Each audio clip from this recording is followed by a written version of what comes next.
Hola, profesor. Gracias Buenas tardes por responder a nuestra invitación para unirse a nosotros en Sexto CENIT. Porque la educación no puede parar. Señoras y señores, el profesor Juan Ignacio Pozo. ¿Empiezo ya? Sí. Muy bien, pues muy buenas tardes. Es un gusto poder compartir con ustedes a través de desde la distancia, desde la lejanía, algunas reflexiones precisamente sobre cómo las nuevas tecnologías digitales pueden impactar al sistema educativo en un momento como este, ¿no? Ante todo, quisiera desear que todos ustedes y todas ustedes se encuentren bien en este momento, así como sus personas más cercanas. Como ustedes saben, nosotros aquí en España estamos viviendo durante este difícil momento una situación muy complicada. Llevamos ya un mes sin poder salir de casa, confinados, y llevamos más de 5 semanas con los colegios y las universidades cerradas.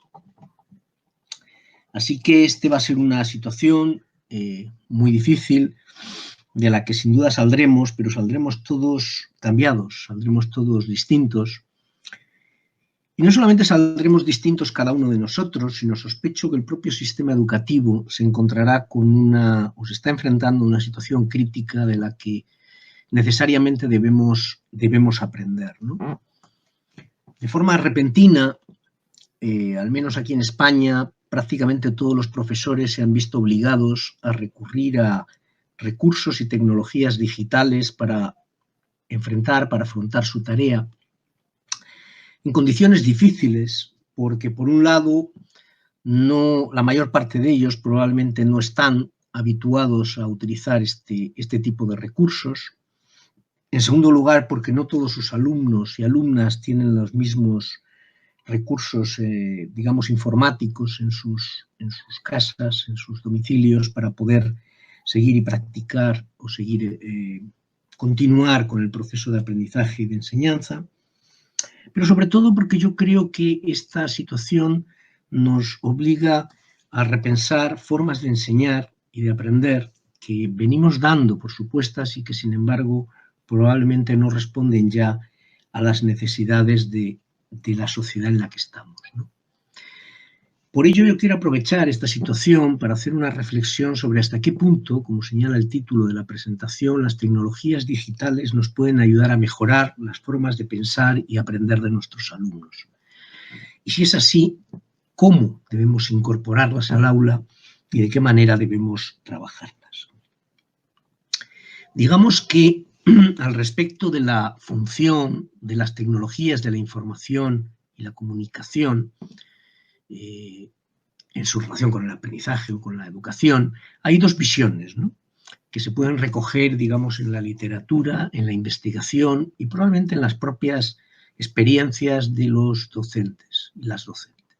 Por un lado, una visión que podríamos llamar optimista, que nos dice que estas formas de presentar y gestionar la información son mucho más amigables, mucho más cercanas a los alumnos y alumnas, que son verdaderos nativos digitales, y por lo tanto ofrecen muchas más posibilidades de aprendizaje, fomentando un mayor interés, una mayor motivación, una mayor interacción entre los alumnos y las alumnas y el conocimiento, una personalización de sus aprendizajes, etc.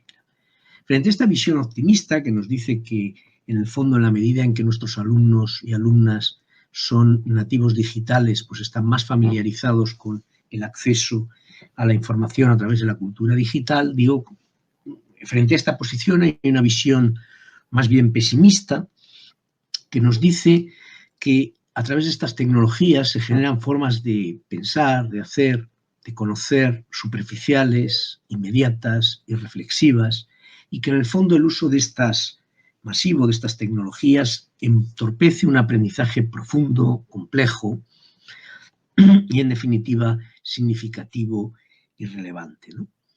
Lo que yo voy a intentar en esta presentación es un poco contrastar algunos datos, algunas ideas con respecto a estas dos posibles posiciones y plantear cuándo y cómo el uso de las tecnologías digitales en el aula favorece cada uno o se acercaría a cada una de estas posiciones más optimista o más pesimista, ¿no?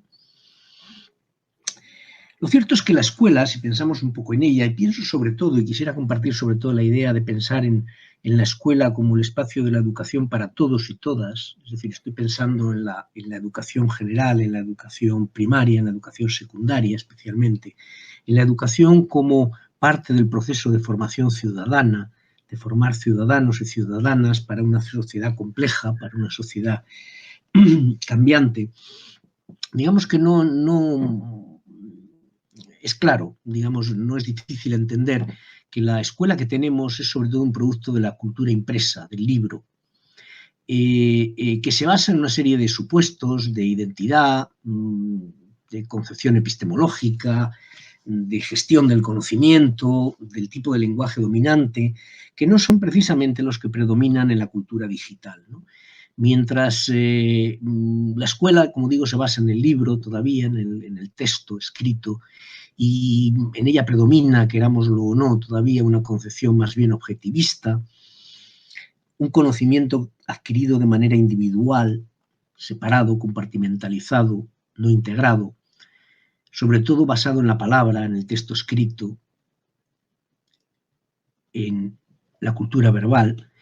Digamos, la cultura digital requiere, sobre todo, o cobra sentido para afrontar un mundo en el que predomina el relativismo, en el que predomina ante cualquier problema la existencia de múltiples formas de ver y de pensar que la persona debe de gestionar, debe de reflexionar sobre ellas.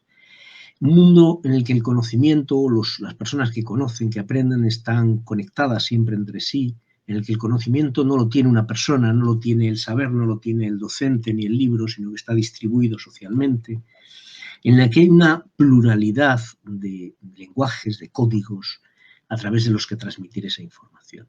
Visto así, y es un poco lo que voy a argumentar en la primera parte de mi presentación, introducir la cultura digital en el aula supone romper o choca con algunos de los supuestos esenciales de cómo se está transmitiendo y gestionando el conocimiento en nuestras aulas.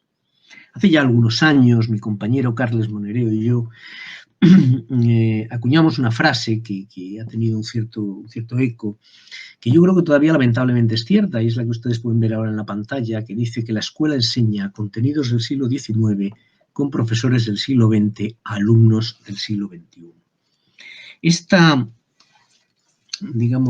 sincronía, esta falta de conexión entre estos tres polos fundamentales del proceso educativo, lo que se enseña, quién lo enseña y quién lo aprende, yo creo que es parte del problema que tenemos a la hora de ver cuál es la función y cómo debemos de tratar esta cultura o estas tecnologías digitales en el aula. Tenemos sin duda alumnos nativos ya en esa cultura digital, pero como he dicho, la escuela responde a una lógica diferente. Y sin embargo, la función de la escuela ha sido y será distribuir socialmente el conocimiento entre la ciudadanía, es decir, hacer que aquellas formas de pensar y de conocer que han resultado relevantes para unos pocos se vuelvan de pronto significativas, importantes, esenciales para la formación ciudadana, para que todos los ciudadanos y ciudadanas puedan participar en la vida social, conocer el mundo en el que viven y, en definitiva, transformarlo. En este sentido, todo proyecto educativo es sin duda un proyecto alfabetizador, es un proyecto de distribución social del conocimiento. Sin embargo, frente al siglo XX, eso que yo ahora contraponía estos siglos, durante el siglo XX, que es el siglo de del desarrollo fundamental de la escuela tal como la conocemos, una escuela para todos y todas, en el siglo XX la función de la escuela ha sido alfabetizar en dos ámbitos fundamentales, que han sido la distribución social de las formas de leer y escribir, es decir, el acceso a los textos escritos y el uso de los sistemas numéricos. Ese fue, digamos, la base del proyecto alfabetizador, ¿no? Sin embargo, ahora cuando llegamos al siglo XXI nos encontramos con que esas alfabetizaciones, ese proyecto alfabetizador se vuelve insuficiente por dos razones que están recogidas en la pantalla que ustedes tienen ante sí. En primer lugar, porque se han ampliado los códigos, los sistemas culturales en los que es necesario, digamos, preparar, formar a todas las personas, ¿no? Hoy en día una persona que no está alfabetizada científicamente, artísticamente, informáticamente, gráficamente, no puede participar adecuadamente de la vida ciudadana. Lo estamos viendo estos días. Estamos viendo cómo todos estamos convirtiéndonos de la noche a la mañana en epidemiólogos de salón, intentando aprender cómo funciona ese dichoso virus y cuáles son los factores que hacen que se disemine y cuáles son los factores que nos ayudan a combatirlo. Una ciudadanía que no entienda, que no comprenda cómo funciona esto, difícilmente va a respetar las normas que se le imponen para evitar la transmisión del virus, ¿no? Por lo tanto, estas alfabetizaciones nuevas son necesarias ya para la vida ciudadana. Pero no basta con esta idea de que han aumentado, se ha extendido aquello en lo que debemos ser alfabetizados. Sobre todo se ha extendido, ha cambiado cómo debemos ser alfabetizados. Y en este sentido hay un cambio de lo que podríamos llamar las metas pragmáticas que tradicionalmente ha tenido el sistema educativo a unas metas que podríamos llamar epistémicas. Ya no se trata de enseñar a las personas a leer o a calcular o a medir, sino se trata de que lean, escriban, midan o calculen para aprender. En definitiva, se trata de que adquieran el conocimiento para transformarlo, para usarlo, para tomar decisiones. Es en este segundo sentido muy importante que debemos de tener en mente a la hora de repensar el qué y el para qué de la educación. Y en este sentido hay varias reflexiones que podemos incorporar. La primera es que vivimos en una sociedad, cuando se dice que vivimos en una sociedad del conocimiento, yo creo que esto es falso. Es muy importante diferenciar entre información y conocimiento. Lo que vivimos en una sociedad que satura en información y lo que tenemos precisamente la función de la escuela es ayudar a las personas a convertir esa información en conocimiento. Es decir, a tomar decisiones con respecto a esa información, a saber seleccionarla, a saber buscarla, seleccionarla, interpretarla, organizarla, comunicarla. Digamos que la escuela tradicional era una escuela que daba a los alumnos muchas primicias informativas, daba el saber verdadero. Hoy en día hay mucha información fluyendo y es muy importante formar a personas, a ciudadanos y ciudadanas competentes en tomar decisiones sobre el valor, la validez de esa información. Estamos viendo durante todo este tiempo, pero también en estos momentos críticos de expansión del coronavirus, cómo las fake news, las noticias falsas, circulan por la red y están continuamente creando ruido, creando ansiedad, creando miedos. Es enormemente importante que las personas, que los ciudadanos y ciudadanas sean capaces de discernir qué información es veraz y cuál no, y ser críticos con respecto a ello. Y eso lleva a un segundo punto muy importante, que es la idea de que vivimos en una sociedad, en esta sociedad de la cultura digital, en la que el conocimiento es cada vez más incierto. Si la escuela de manera más o menos explícita se ha apoyado durante mucho tiempo en una visión positivista, en una visión del saber establecido, el riesgo que podemos caer es que frente a esa idea de que la función de la escuela es transmitir verdades, nos encontremos con un mundo digital basado en el relativismo, en el que todo vale, cada uno tiene su verdad y por lo tanto no podemos llegar nunca a una mayor certidumbre. Esto nos lleva a una enorme ansiedad, lleva a las personas a una enorme ansiedad y fomenta esa aparición de noticias falsas, de concepciones del mundo falsas, simplificadoras, que dan a las personas certeza ahí donde deberían de gestionar duda y donde deberían de gestionar incertidumbre. Esto es lo que nos lleva a esta visión que se ha dado en llamar constructivista, la necesidad de que las personas adquieran a través del sistema educativo concepciones, visiones del mundo que puedan reelaborar, que puedan transformar y de las que se puedan apropiar, no simplemente repetir. O como dice Edgar Morin, un sociólogo francés, la función del conocimiento hoy no es llegar a la verdad absolutamente cierta, sino dialogar con la incertidumbre. Esa incertidumbre que está sin duda en todos los espacios digitales, ¿no? Y hay un último rasgo de la gestión social del conocimiento, que es la idea de que vivimos en una sociedad del aprendizaje continuo y generalizado. Tenemos que formar personas que tienen que ser capaces de seguir aprendiendo con autonomía, de tomar decisiones sobre su conocimiento. Pues bien, en este marco, digamos que se necesita ampliar la concepción de la alfabetización. Perdonen que pase algunas de las pantallas muy rápidamente.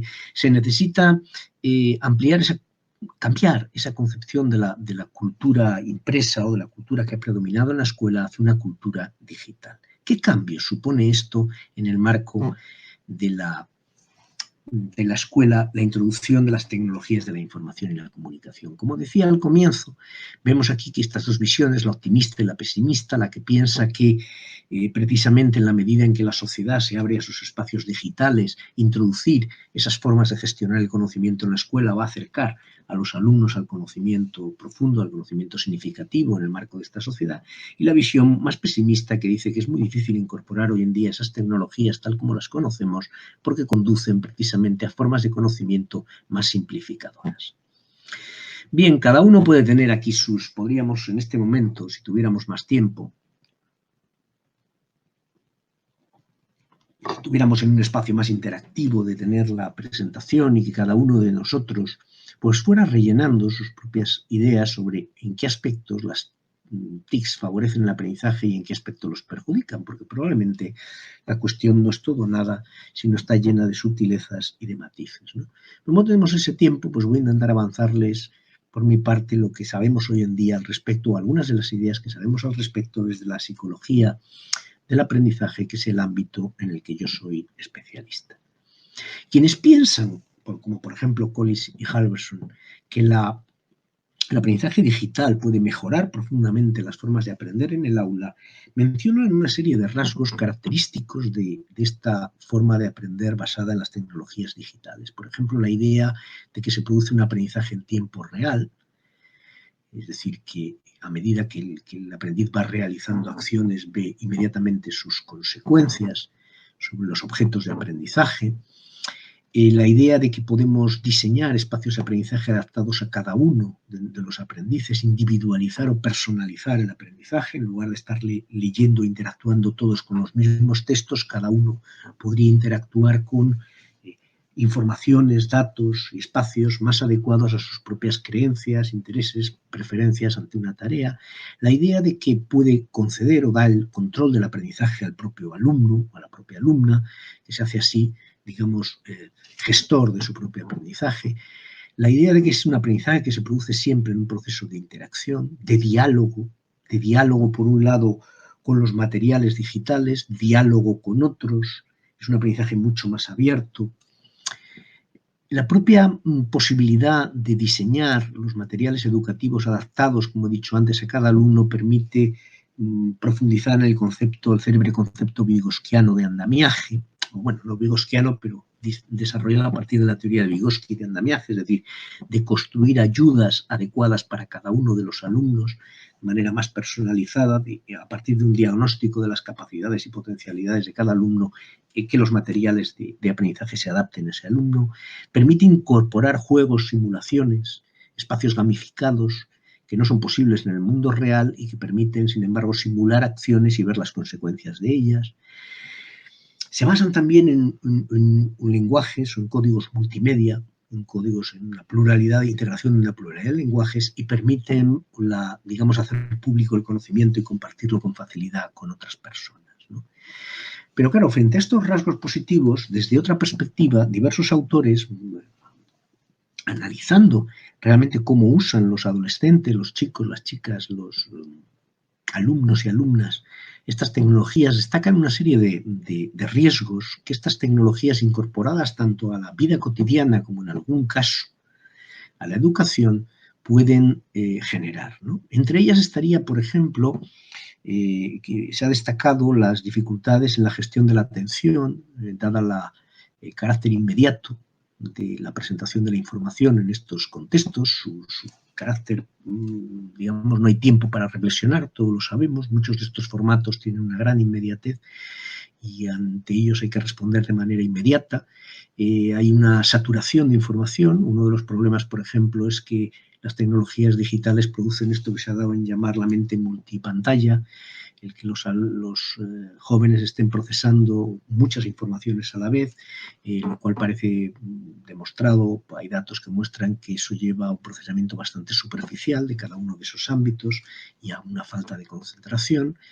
Ese carácter, como he dicho, inmediato o irreflexivo, la dificultad de navegar, es decir, los alumnos con mucha frecuencia más que navegar naufragan en los espacios digitales, los alumnos y los ciudadanos, ¿no? Es decir, uno va a buscar una información, muchas veces no encuentra lo que busca, sino lo que quiere presentarle quien está gestionando ese espacio.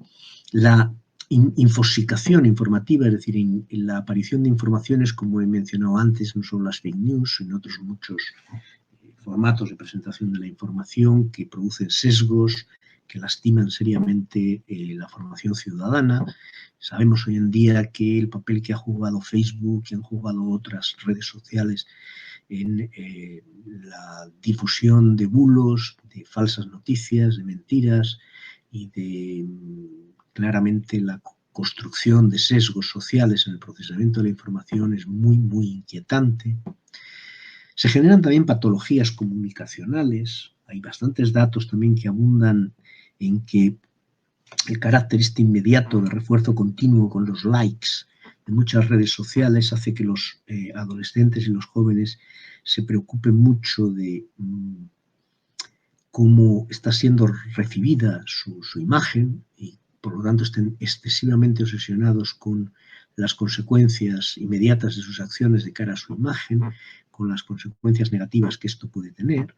Y un último aspecto que está muy vigente estos días es el problema de la brecha digital, ¿no? Supongo que hay en Brasil, como aquí en España, incluso supongo que en mayor medida en Brasil que en España, hay muchos alumnos que cuando ha llegado este momento en el que tienen que, digamos, seguir su aprendizaje desde casa a través de tecnologías digitales, hay muchas casas, muchos hogares en los que esas tecnologías digitales o son insuficientes o no existen, y hay un porcentaje elevado de alumnos que están directamente desconectados en este momento del sistema educativo, lo cual refleja que estas tecnologías están también generando diferencias y desigualdades sociales muy importantes, ¿no? Todo esto lleva a pensar, como esta viñeta de un dibujante español, Andrés Rábago, El Roto, que dice: mentes estrechas con banda ancha, estamos apañados, lo tenemos claro, ¿no? Es decir, nos encontramos con que estamos utilizando una tecnología muy potente que se está usando en realidad para fomentar formas de pensar relativamente simplificadoras, ¿no? ¿Cuál de estas dos posiciones es más real cuando nosotros incorporamos las tecnologías al aula? Es verdad que nuestros alumnos y alumnas son nativos digitales y por lo tanto tienen esa facilidad para acceder y usar críticamente la información en profundidad, con diversos lenguajes, de manera construyendo su propia mirada en lugar de dejarse, digamos, arrastrar o llevar por una determinada visión. Es verdad que son capaces de, digamos, interactuar bien con el conocimiento en esos ámbitos y de construir su propio conocimiento a partir de la información. Bien, yo creo que es interesante en este sentido diferenciar entre dos tipos de competencias. Por un lado, la competencia que seguramente tienen la mayor parte de nuestros jóvenes de acceder a la información a través de estas tecnologías. En eso son enormemente competentes. Pero hay otra competencia que deberíamos de diferenciar de esa, y es la capacidad de convertir esa información en conocimiento. Es decir, realmente gestionarla en el sentido que yo he dicho antes. Es decir, ser capaz de buscar bien, seleccionar la información adecuada, contrastarla, compararla con otra, sacar conclusiones a partir de ella, es decir, analizarla, comunicarla. Bien, yo creo que estas dos competencias son bien diferentes y yo creo que hay datos que avalarían que mientras nuestros alumnos y alumnas son muy competentes en el primer sentido, lo son mucho menos en el segundo. Y es que la cultura digital, adquirir el conocimiento por una vía digital, plantea unas demandas mucho mayores que adquirirla digamos, en el formato más tradicional utilizado en la escuela a través de los libros, la transmisión, digamos, del conocimiento a través de textos, ¿no? Digamos que los procesos de gestión de la información, los espacios digitales, tienen tres rasgos fundamentales que les hacen más complejos. En primer lugar, su carácter dialógico. Se habla siempre, no se habla de textos, sino de intertextos, es decir, para poder realmente extraer conocimiento de ahí hay que ser capaz de hacer dialogar varios textos entre sí. En segundo lugar, el carácter dinámico. Hay diversas modalidades, diversos tipos de códigos y de lenguajes, y hay que ser capaz de traducir de unos a otros, de comparar unos con otros y de generar, digamos, representaciones multimodales. Y en tercer lugar, el carácter abierto o incierto. Frente a la tradición del libro de texto que transmite verdades y establece saberes establecidos, nos encontramos con espacios en los que la única manera de acercarse a ellos de forma relevante es dudar. Hay que construir una epistemología de la duda, de la pregunta, hay que saber navegar en esa incertidumbre.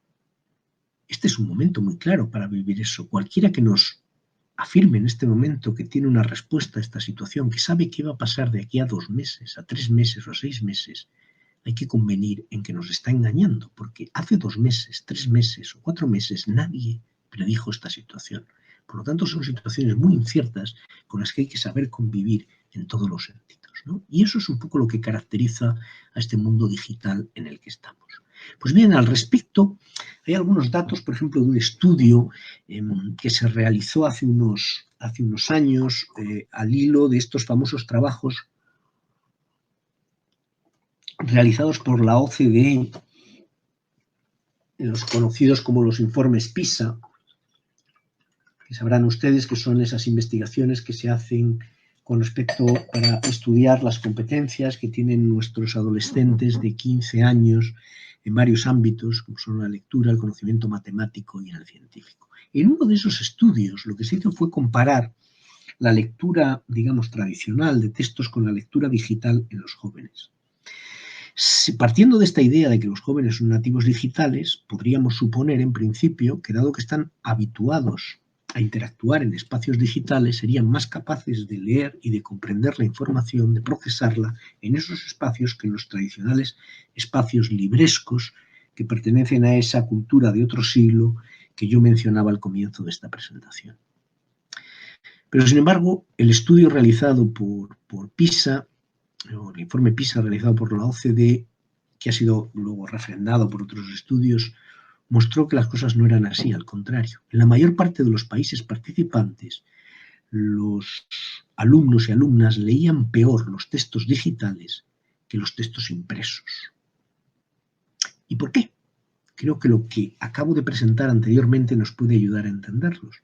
Leer un texto digital es un hipertexto, requiere construir el texto a partir de fragmentos de información, el texto no es lineal, normalmente implica diversos códigos e implica manejar incertidumbre. En esa situación, los alumnos y alumnas tienen serias dificultades para convertir la información en conocimiento.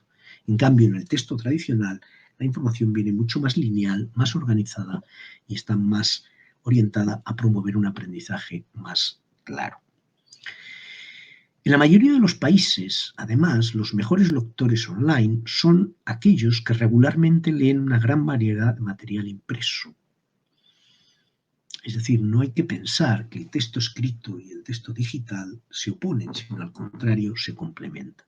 ¿Qué problemas tienen sobre todo los alumnos y alumnas cuando se acercan al leer textos en los espacios digitales? Pues tienen varios problemas. El primer problema, por ejemplo, es seleccionar la información relevante. Solo en los niveles más altos del rendimiento había una relación entre el número de páginas visitadas y el rendimiento, la comprensión lectora. Dicho de otra manera, muchos alumnos y alumnas se dedicaban a buscar información y saber muy bien lo que estaban buscando. En el formato tradicional, la información está ya seleccionada cuando se presenta en el texto. En cambio, en este tipo de espacios, precisamente, hemos visto que es una de las competencias necesarias y que, sin embargo, parece que nuestros alumnos y alumnas no siempre tienen. Tienen también problemas para integrar, como acabamos de ver en la transparencia anterior, diversos códigos, diversas modalidades de presentación de la información y diversas fuentes alternativas en esa situación, digamos, de incertidumbre, de cultura abierta, que también se ha mencionado. Fíjense ustedes, esta gráfica, no sé si voy a conseguir explicársela con rapidez para que la entiendan. Bueno, aquí compara los datos de la OCDE y de España. Siento no sé si Brasil participó, la verdad, en este estudio y haber podido buscar los datos de Brasil.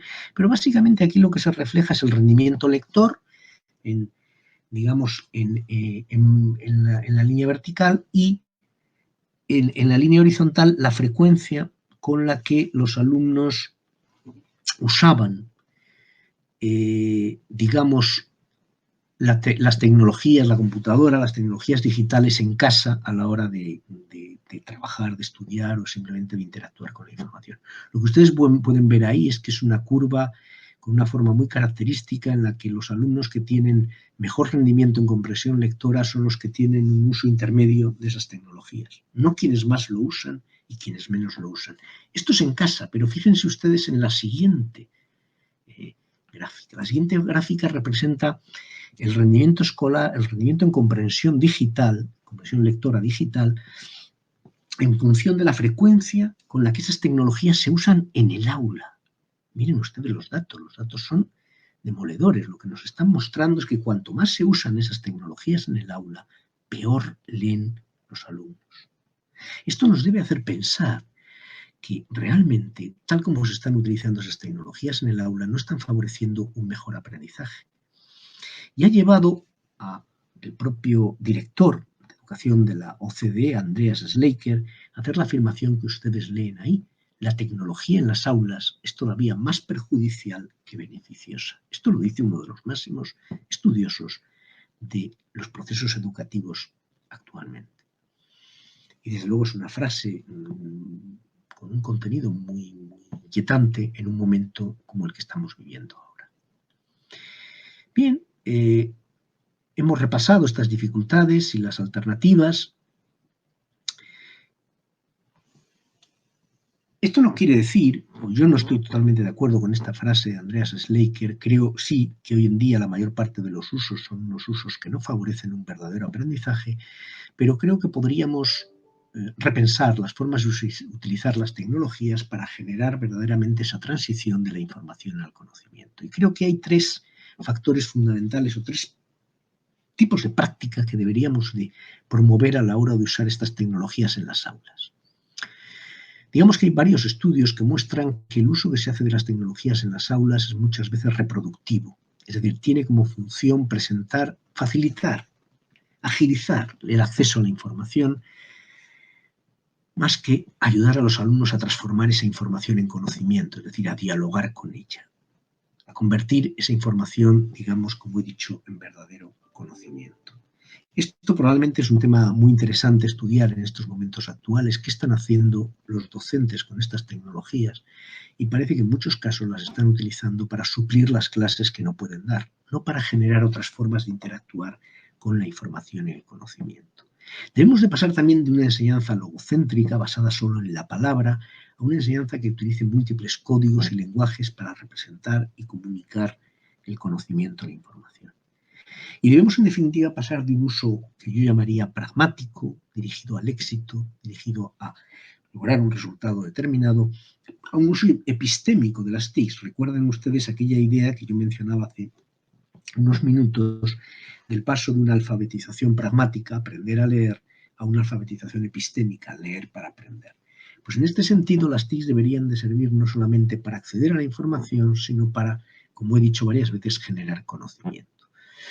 Para ilustrar esta idea de qué entendemos nosotros por un uso epistémico de las TICs, cuando el uso de estas tecnologías favorecen generar nuevo conocimiento, les voy a presentar rápidamente, muy rápidamente, un estudio que hemos realizado en nuestro grupo de investigación, el profesor Carlos de Aldama y yo mismo, usando un videojuego muy conocido, el Angry Birds, para aprender física. Ustedes saben que el Angry Birds es un juego en el que se realiza se lanzan objetos que caen de acuerdo con los principios de la caída parabólica de los objetos, el tiro parabólico.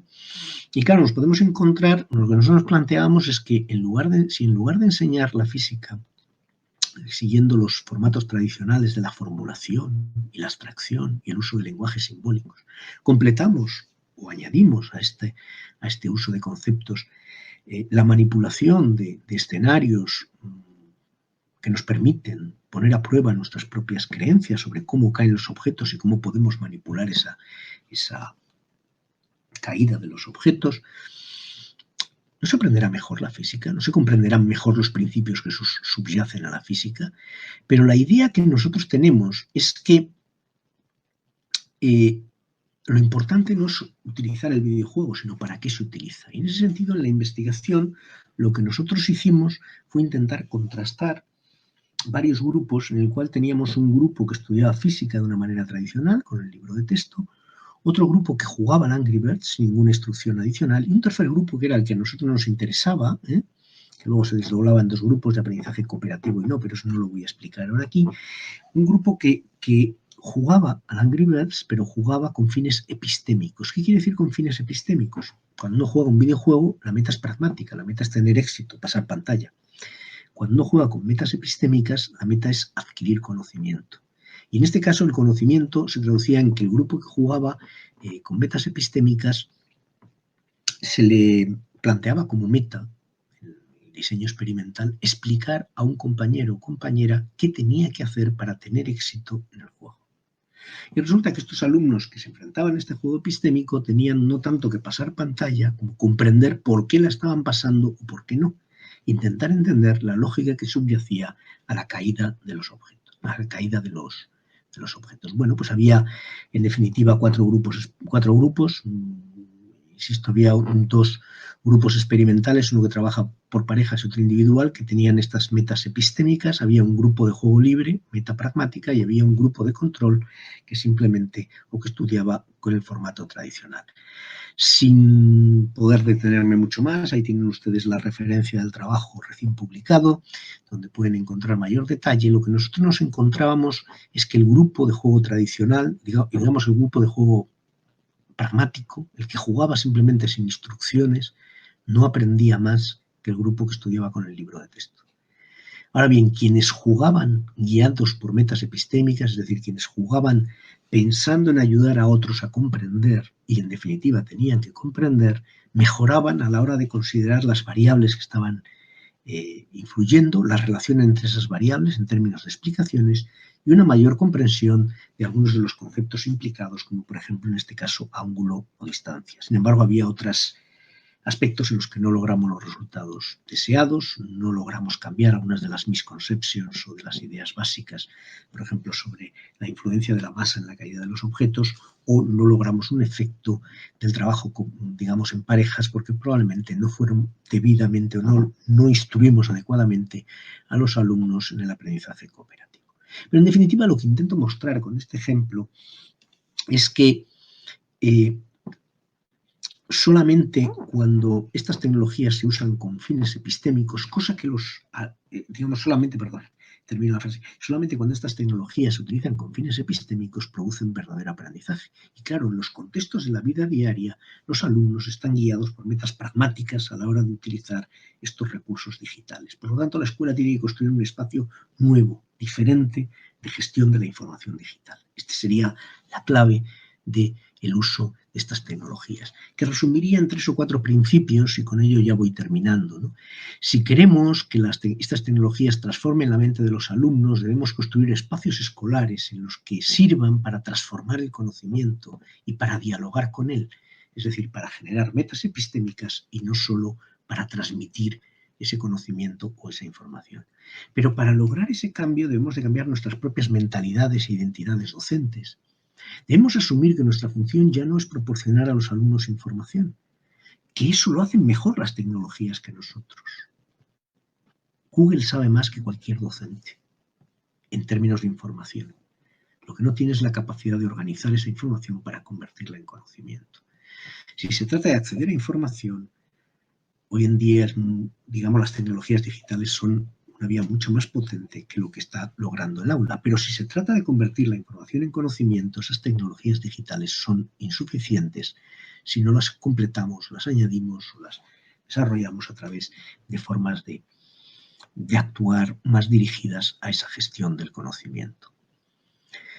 Debemos de promover un uso autónomo y responsable de la información digital, generando procesos de control metacognitivo, de planificación, supervisión y evaluación del propio aprendizaje digital, ¿no?